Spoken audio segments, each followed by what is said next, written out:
Stories have always been a very big part of my life since my upbringing.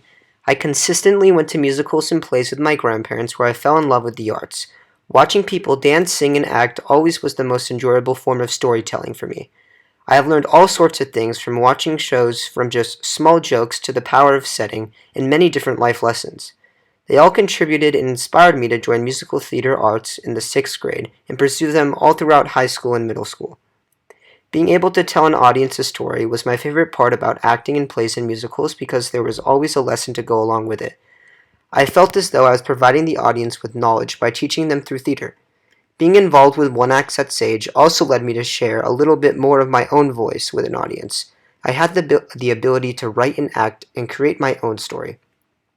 Reading has also been a very important and enjoyable form of storytelling. Arguably the most popular form of storytelling, it is the most submersive one out there.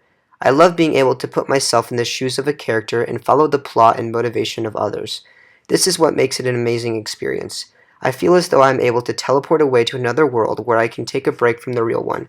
Sage always provided me with reading material in all of my English courses, but I always felt as if something was missing or lacking from class. Before long, I realized that one thing was creative writing.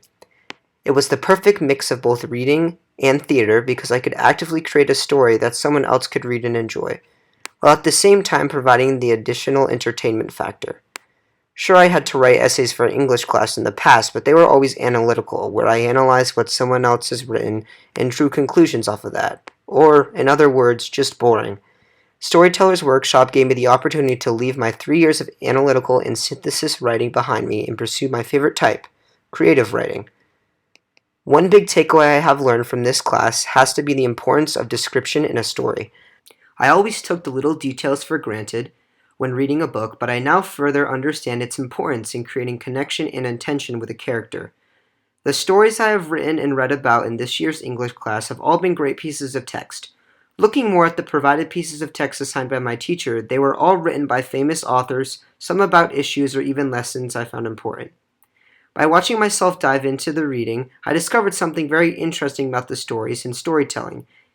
It came in a shock, but I was able to see all the possible positives and also negatives that could come out of a story. This realization of the power left me confused and speechless. I always wondered how foreign countries like Germany in World War II or even places in Asia like China could be so brainwashed with thoughts that are, in my eyes, so wrong. By reading, we take whatever we read as fact and have a hard time thinking anything else could be true. The influence of reading and stories in all areas of the world could be a prime factor in what makes the world so diverse and different. However, it is important to note that the storytellers here are not in the wrong. They have no rules or guidelines to follow, they simply just create and put out what is on their minds. That is where the power of reading can be used in both good and bad, as well as the creating of a story.